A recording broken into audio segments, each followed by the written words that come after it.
Is that clear? Can I get a thumbs up or I just kind of need to copy this quickly. Just okay, need a bit more time. sure.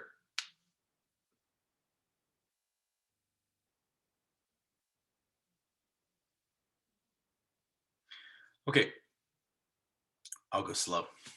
So we're going to start looking at what are some common characteristics of one-party systems. So the idea of a one-party system, another way to think about it is a less democratic country, a more authoritarian country, a country where you don't have control that is divided between lots of people, but the country is run singularly by a group of people. Uh, Usually even like dictatorships are one party systems. So think about like famous one party systems would be like Nazi Germany. Although we all look at Hitler as the person who was in control, the party was the Nazi party, and that was a political party that he was just in charge of. There are actually throughout history, throughout like the last 100 years, when political parties really became the way countries are governed, less than like monarchies and things like that. Uh, there are more examples of authoritarian countries really than there are democratic countries in the world. So we're going to look at how one party systems, what are some common characteristics, and beyond that, if you ever want to become like a control of a country, this is like the rule book of what you need to do. The first thing you need to do if you want to become like somebody who is in complete control of a country.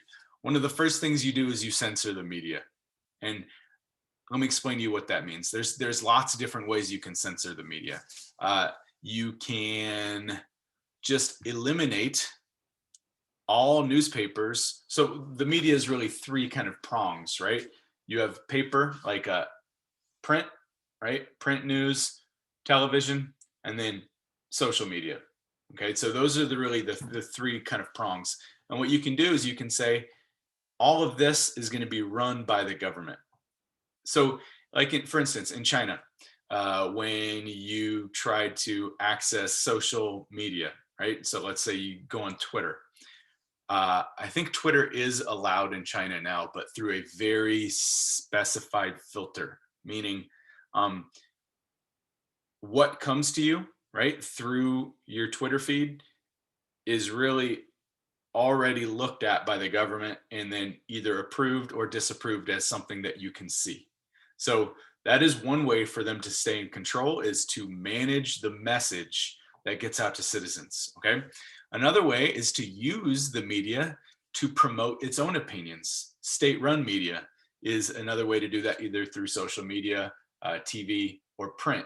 And that is to use it as basically like a propaganda machine, is to use the media to put out images of the government that really favor the government.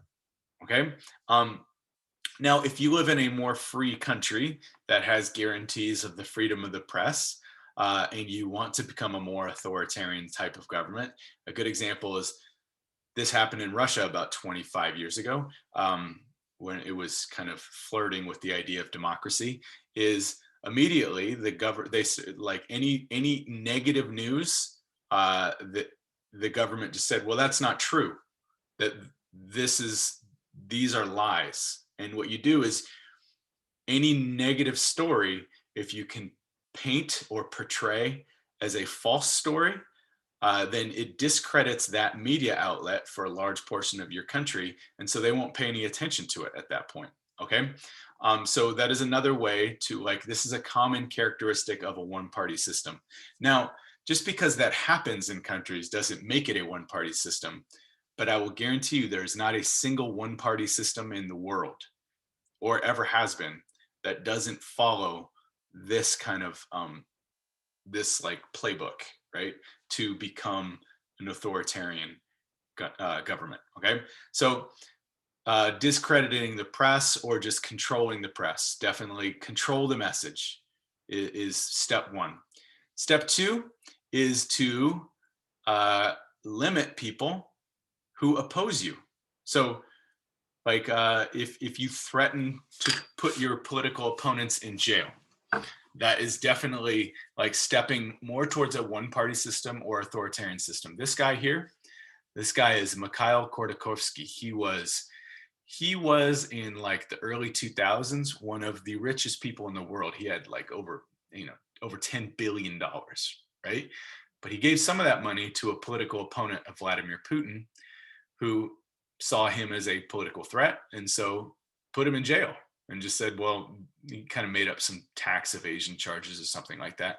So another way is any political outsider that threatens your power in a one-party system, you get rid of them, right? You can either imprison them, kick them out of your country, or often worse, right? Kim Jong-un in North Korea actually has executed multiple family members for opposing his opinions. So that is like another playbook. Obviously, those are kind of dramatic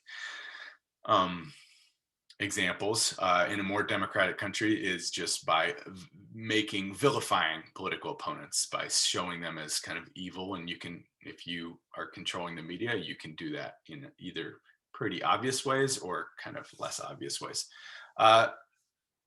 And then another way would be to limit elections. Now, how does one-party governments, every government really, with very few exceptions, unless you're a monarchy, any government that has political parties at all, they have elections, okay? How do you have elections and still know who's gonna win before you have the election is the bigger question. So there's lots of different ways to do that. You can limit who gets to be on the ballot, right? So like in China, the Communist Party of China chooses if you even get to run for office, okay? Right? Yeah, absolutely.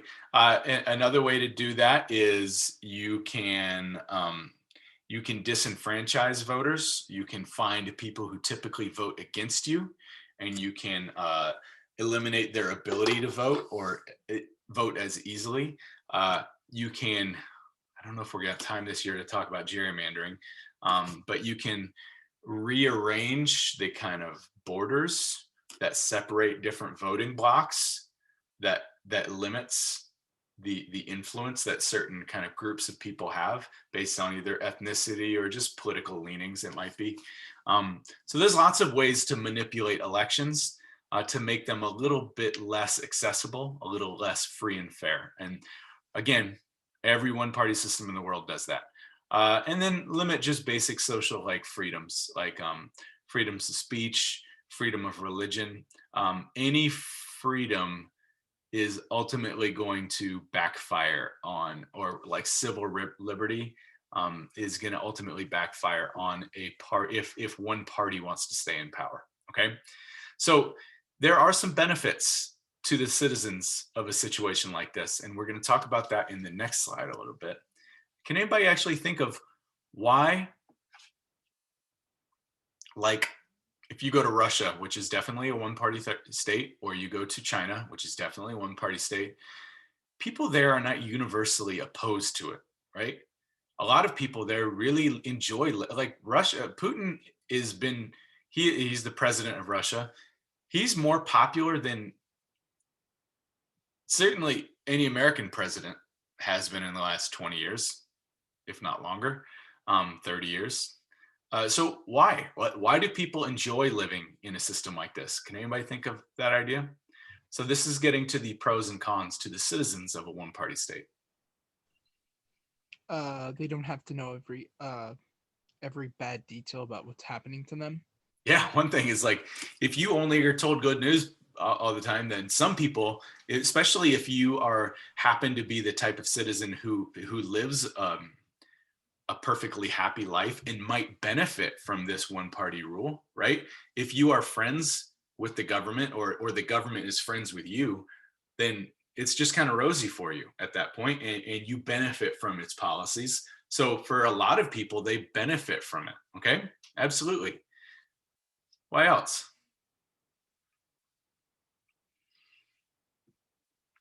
Okay, that will become a little bit more clear in this next question. So this next question is, what are some common characteristics of multi-party systems? So there are, like in the United States, we're really a two-party system because there's really only two parties that have control, but there aren't only two parties in the United States. There are like as many parties as you can think of.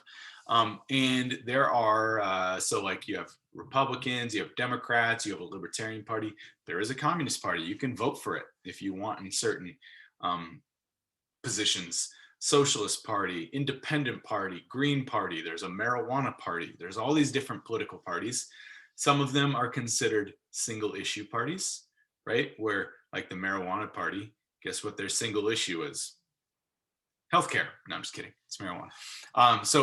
And there, the Green Party, the single issue is for the most part environment. They've kind of expanded a little bit.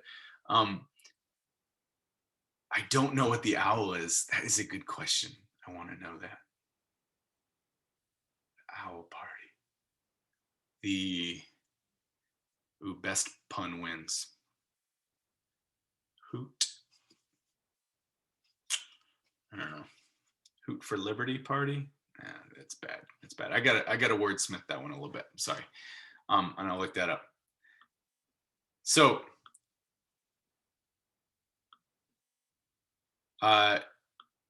here's the deal.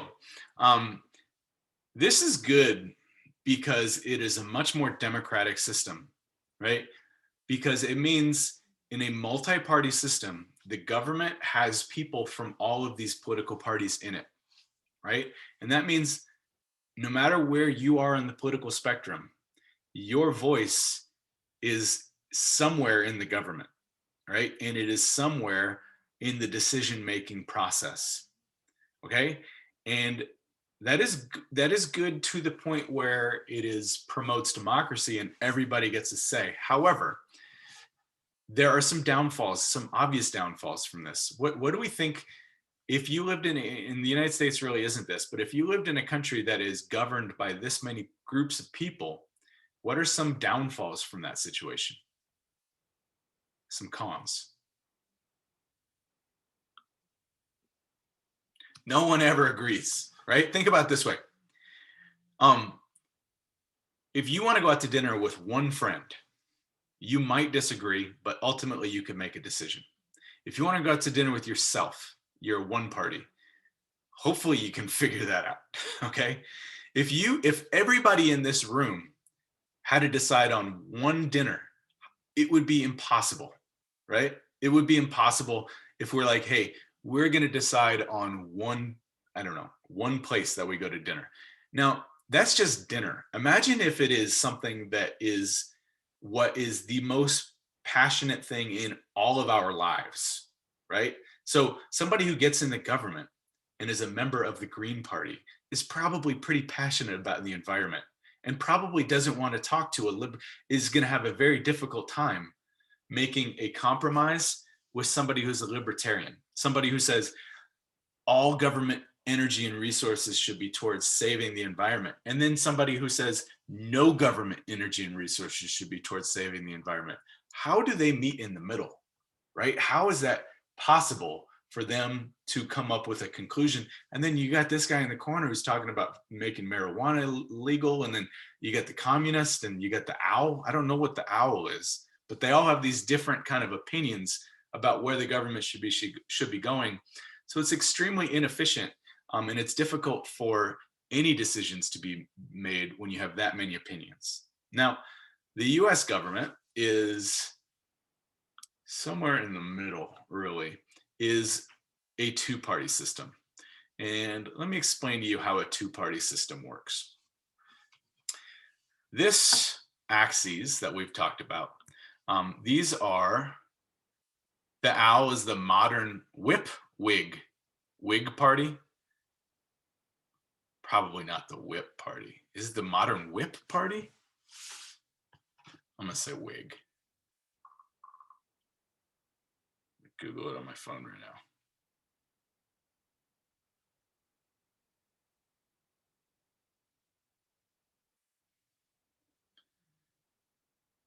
That ain't it. A modern Whig party. Yeah. I don't get that. I'd have to look into that. Whigs were like political party in like the 1840s. I really don't even know what they stand for anymore, to tell you the truth. I'd have to look into that. But let's look back at what a two-party system looks like. So you have, let's say each of these stars, this axis is what it means to be moderate. This is like, remember, government control the economy, less government control the economy, more conservative, less conservative. Let's say each one of these stars represents, let's say 100,000 people, right? And this umbrella, oh, I gotta stop sharing. There you go. This umbrella represents the Republican Party, and this umbrella represents the Democrat Party. So really there's two major parties that are fighting for control of the United States. Here's the thing about these umbrellas. They are mobile. You can move them. Where do you want to move the umbrella? Why is this placement?